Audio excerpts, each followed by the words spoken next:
എപ്പിസോഡിന്റെ opening സീനില് ഇപ്പൊ black സെറ്റ്സു അവൻ പറയും എന്റെ അമ്മയെ തിരികെ കൊണ്ടുവരാനാണ് ഞാനിതൊക്കെ ചെയ്തത്. ഇനിയാണ് യഥാർത്ഥ പപ്പറ്റ് ഷോ അത് നിങ്ങൾ കാണാൻ പോകുന്നതെന്ന് പറഞ്ഞ് ഇപ്പൊ ഒരു ഫ്ലാഷ് ബാക്കിലേക്ക് പോകും. ഫ്ലാഷ് ബാക്കില് ഒരു പേക്രോൺ തവള വെള്ളത്തിൽ കുളിച്ചുകൊണ്ടിരിക്കുകയാണ്. അപ്പോഴായിരിക്കും ആകാശത്ത് നിന്ന് ഒരു വിങ്കിൾ അതങ്ങനെ താഴെ ഭൂമിയിലേക്ക് വന്ന് പൊട്ടി അങ്ങോട്ട് തെറിക്കും.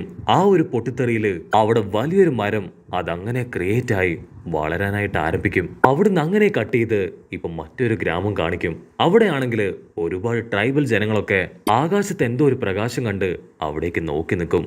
എന്തോ ഒരു വലിയ വെളിച്ചം അത് ഭൂമിയിലേക്ക് വന്ന് വീഴും. നെക്സ്റ്റ് ഡേ ഗ്രാമത്തിലെ സുന്ദരിയായ ഒരു പെൺകുട്ടിയെ കണ്ടായിരിക്കും എല്ലാവരും ഉണരുക.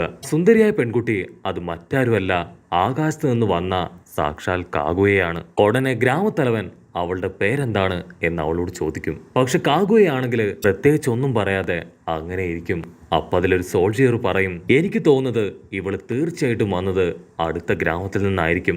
നമ്മുടെ ഗ്രാമത്തിന്റെ രഹസ്യങ്ങള് അത് ചോർത്താൻ വന്ന സ്പൈ ആയിരിക്കാം ഒരുപക്ഷെ ഇവൾ.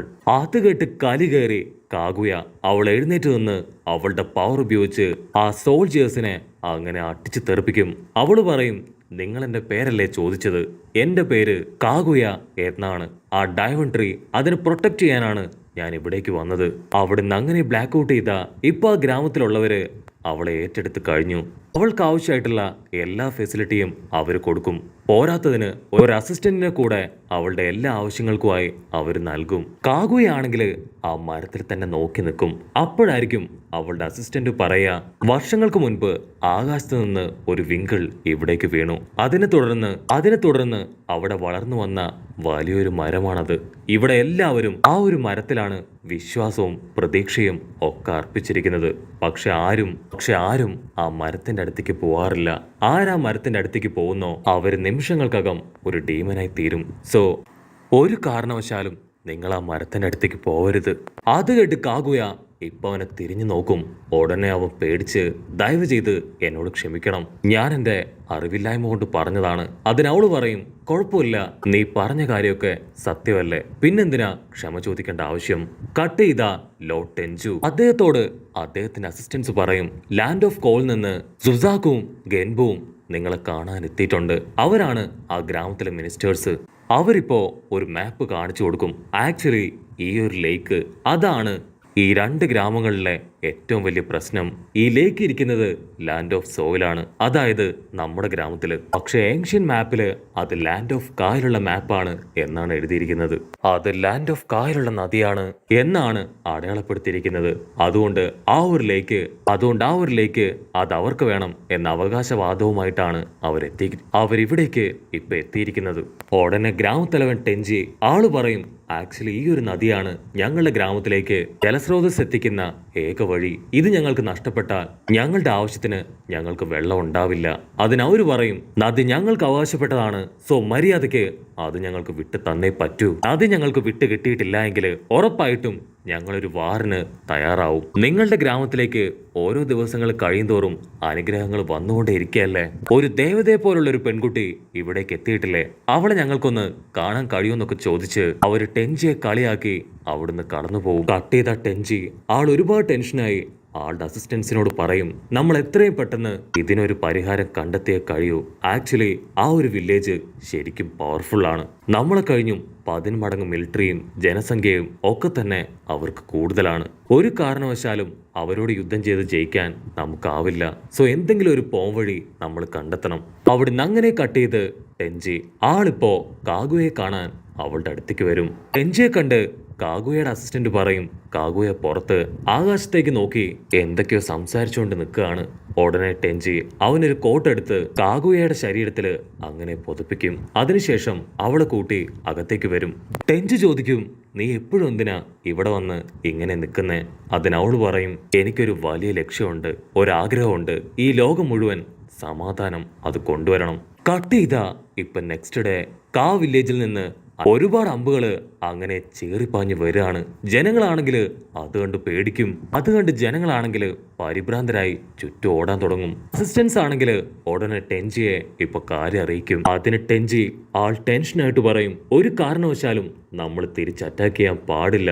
ആരെങ്കിലും കാ വില്ലേജിനെ അറ്റാക്ക് ചെയ്താൽ ഉറപ്പായിട്ടും അവർക്ക് കിട്ടുന്ന പണിഷ്മെന്റ് അത് വളരെ വലുതായിരിക്കും. അവിടുന്ന് അങ്ങനെ ബ്ലാക്ക് ഔട്ട് ചെയ്ത നെക്സ്റ്റ് ഡേ ലാൻഡ് ഓഫ് കായിൽ നിന്ന് വലിയൊരു പട അവര് യുദ്ധത്തിന് തയ്യാറായി ഗ്രാമത്തിലേക്ക് വന്നുകൊണ്ടിരിക്കുകയാണ്. കട്ട് ചെയ്ത ടെൻജിയുടെ അസിസ്റ്റൻസ് ടെൻജിയെ അന്വേഷിച്ച് കാഗുയയുടെ വീട്ടിലേക്ക് വന്ന് ബഹളം വെക്കാൻ തുടങ്ങും. ഉടനെ ടെൻജിയും കാഗുയയും അവർ രണ്ടുപേരും പുറത്തേക്ക് വരും. ടെൻജിയെ കണ്ട് അസിസ്റ്റൻസ് അവർ ടെൻഷനായിട്ട് പറയും, വില്ലേജുകാര് അവര് യുദ്ധം ആരംഭിച്ചു കഴിഞ്ഞു, എത്രയും പെട്ടെന്ന് എന്തെങ്കിലും ചെയ്യണം. ടെൻജു ആണെങ്കിൽ അതിന് തയ്യാറാവും. ഉടനെ കാഗുയെ ചോദിക്കും, നിങ്ങൾ യുദ്ധം ചെയ്യാൻ പോവാണോ?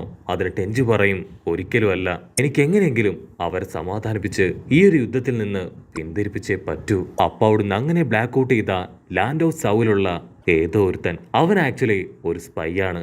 അവനൊരു പേപ്പർ ചുരുട്ടി വില്ലേജുകാർ പോകുന്ന ആ ഒരു വഴിയിലേക്കിടും. അതുടനെ ഒരു വില്ലേജ് സോൾജിയർ കണ്ട് അവൻ ആ പേപ്പർ ഇപ്പൊ തുറന്നു നോക്കും.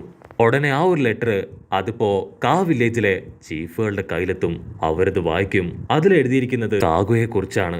ഉടനെ ചീഫ് പറയും, എന്ത് വില കൊടുത്തും അവളെ കണ്ടെത്തണം. അവിടുന്ന് അങ്ങനെ ബ്ലാക്ക് ഔട്ട് ചെയ്ത ഇപ്പൊ കാഗുയെ വളരെ സേഫ് ആയിട്ട് ഒരു വീട്ടിൽ കൊണ്ടുവന്ന് കാടിനിടയില് മലയ്ക്ക് മുകളിലായിട്ട് ഒരു വീട്ടിൽ കൊണ്ടുവന്ന് സൂക്ഷിച്ച് പാർപ്പിച്ചിരിക്കുകയാണ്. അവളുടെ കൂടെ തന്നെ അവളുടെ അസിസ്റ്റന്റും ഉണ്ട്. അവർ രണ്ടുപേരും ഇപ്പോ ദൂരെ ആകാശത്തേക്ക് നോക്കി അങ്ങനെ ഹാപ്പി ആയിട്ടിരിക്കും. അവിടുന്ന് അങ്ങനെ ബ്ലാക്ക് ഔട്ട് ചെയ്ത അല്പസമയം കഴിയുമ്പോഴേക്കും ആ വില്ലേജിലെ സോൾജിയേഴ്സ് അവർ കറക്റ്റ് ആയിട്ട് കാഗുയെ ഒളിച്ചിരിക്കുന്ന ആ ഹൈഡ് ഔട്ട് കണ്ടുപിടിക്കും. അവർ ആ ഹൈഡ് ഔട്ട് വളഞ്ഞ് അവിടെയുള്ള സോൾജിയേഴ്സിനെ തല്ലിക്കൊല്ലും. ഉടനെ കാഗുയയുടെ അസിസ്റ്റന്റ് അവനിപ്പോ അവരോട് കെഞ്ചും, ദയവ് ചെയ്ത് ഇവളെ ഒന്നും ചെയ്യരുത്. കാഗുയ ടെൻജിയുടെ വൈഫാണ്, ഒരു കാരണവശാലും ഇവരെ ഒന്നും ചെയ്യാൻ പാടില്ല. അതിനാ വില്ലേജിലെ ചീഫ് അവൻ ദേഷ്യപ്പെട്ടു പറയും, ഇവൾ ആരുടെ ഭാര്യയാണെങ്കിലും എനിക്ക് ഒരു കുഴപ്പമില്ല. ഇത്രയും സുന്ദരിയായ ഒരു പെൺകുട്ടിയെ ഞാൻ ഇതുവരെ കണ്ടിട്ടില്ല. ഇവൾ എനിക്ക് സ്വന്തമാണ്. ഇവളെ ഞാൻ ആർക്കും വിട്ടുകൊടുക്കില്ല എന്ന് പറയും. ആ സമയത്ത് കാഗുയ അവളാണെങ്കിൽ അവളുടെ അസിസ്റ്റന്റിന്റെ കൈ പിടിച്ച് വലിച്ച് അവിടുന്ന് ഉഷാറായിട്ട് മുൻപോട്ട് ഓടും. പക്ഷെ സോൾജിയേഴ്സ് വീണ്ടും ഇപ്പൊ കാഗുയയെ അങ്ങനെ റൗണ്ട് ചെയ്യും. അപ്പോഴായിരിക്കും അവളുടെ പവർ അതെല്ലാവരും തിരിച്ചറിയുക. അവളുടെ അടുത്തേക്ക് വരുന്നവരെ എല്ലാവരെയും അവൾ തകർത്ത് കളയും. അതിനുശേഷം അവളുടെ അസിസ്റ്റന്റിന്റെ കൈയും പിടിച്ച് അവൾ മുൻപോട്ട് പോവും. കട്ട് ചെയ്ത ടെൻജിയും വില്ലേജിലെ ചീഫും അവർ രണ്ടുപേരും ഇപ്പൊ പരസ്പരം സംസാരിക്കുകയാണ്. വില്ലേജിലെ ചീഫ് ആള് പറയും, ഞങ്ങൾക്ക് ആവശ്യം ഞങ്ങളുടെ വില്ലേജിനെ പ്രൊട്ടക്ട് ചെയ്യുക, ആ നദി അത് തിരികെ പിടിക്കുക എന്നത് മാത്രമാണ്. അതിന് ടെൻജി പറയും, ഒരിക്കലുമല്ല, അങ്ങനെയാണെങ്കിൽ വലിയൊരു പടയുമായി വന്ന് നിങ്ങൾ ഞങ്ങൾ അറ്റാക്ക് ചെയ്യില്ല. അപ്പോഴായിരിക്കും വില്ലേജിലെ ആ സെക്കൻഡ് ചീഫ് അവിടേക്ക് വന്ന് പറയാ, ഞങ്ങൾ ആക്ച്വലി ആരെ ഉപദ്രവിച്ചിട്ടില്ല, പക്ഷെ ആ കാഗുയ അവളാണ് ഞങ്ങളെ അറ്റാക്ക് ചെയ്തത്. അവളുടെ ഒരു സ്പെഷ്യൽ പവർ ഉപയോഗിച്ച് ഞങ്ങളുടെ ടീമിലുണ്ടായിരുന്ന ഒരുപാട് പേരെ അവൾ കൊന്നു തള്ളി. അവനിപ്പോ കാഗുയയുടെ അസിസ്റ്റന്റിനെ അവിടേക്ക് കൊണ്ടുവരും. അസിസ്റ്റന്റ് പറയും, അതെ, കാഗുയയ്ക്ക് എന്തോ ഒരു സ്പെഷ്യൽ പവർ ഉണ്ട്, അതുപയോഗിച്ച് അവർ ഒരുപാട് സോൾജിയേഴ്സിനെ കൊന്നു. ഉടനെ ആ ചീഫ് പറയും, ഈ ഒരു യുദ്ധം അത് അവസാനിക്കണമെങ്കിൽ നിങ്ങൾ കാഗുയയെ കൊല്ലണം. ടെൻജി ഷോക്കായിട്ട് കാഗുയെ താമസിച്ച ആ സ്ഥലത്തേക്ക് വരും. അവിടെ ഒരുപാട് പേര് രക്തത്തിൽ കുളിച്ച് അങ്ങനെ മരിച്ചു കിടക്കുകയാണ്.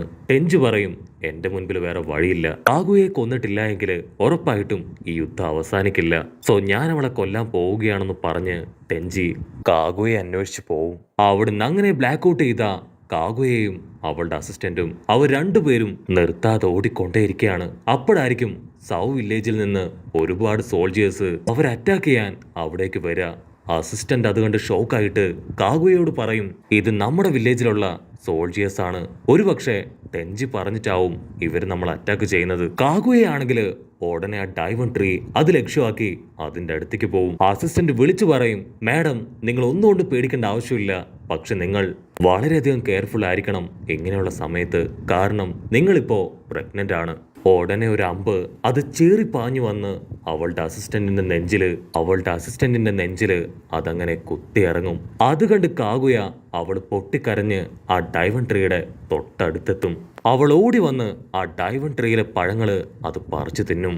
അപ്പോഴായിരിക്കും ആ ഡൈമണ്ട് ട്രീയിലെ ഫുൾ പവർ അവളുടെ ബോഡിയിലേക്ക് അബ്സോർബ് ചെയ്ത് ആദ്യമായി ആ ശരീരം കണ്ണ് അത് അവേക്കനാവുക. അടുത്ത സെക്കൻഡ് കാഗുയ അവൾ ഇൻഫിനിറ്റി സുക്കുനോമി ക്രിയേറ്റ് ചെയ്ത് എല്ലാവരെയും ഒരു കെഞ്ചിപ്സൂലേക്ക് കൊണ്ടുപോകും. കാകുയെ ശ്വാസം വലിച്ചു വിട്ട് ഇപ്പൊ കൈയെടുത്ത് അവളുടെ വയറ്റിൽ വെക്കും. എന്റെ കുഞ്ഞിനെ ഉപയോഗിച്ച് ഞാൻ ഈ ലോകത്തിൽ സമാധാനം അത് പുനഃസ്ഥാപിക്കും എന്നവൾ പറയുന്നതോട് കൂടെ ഈ ഒരു എപ്പിസോഡും അവസാനിക്കുന്നു. എപ്പിസോഡ് ഇഷ്ടപ്പെടുകയാണെങ്കിൽ തീർച്ചയായിട്ടും ലൈക്ക് ചെയ്യാനും കമന്റ് ചെയ്യാനും ഷെയർ ചെയ്യാനും മറക്കല്ലേ. അടുത്തൊരു അടിപൊളി എപ്പിസോഡുമായിട്ട് കാണുന്നവരെ it's me with Mallu episode.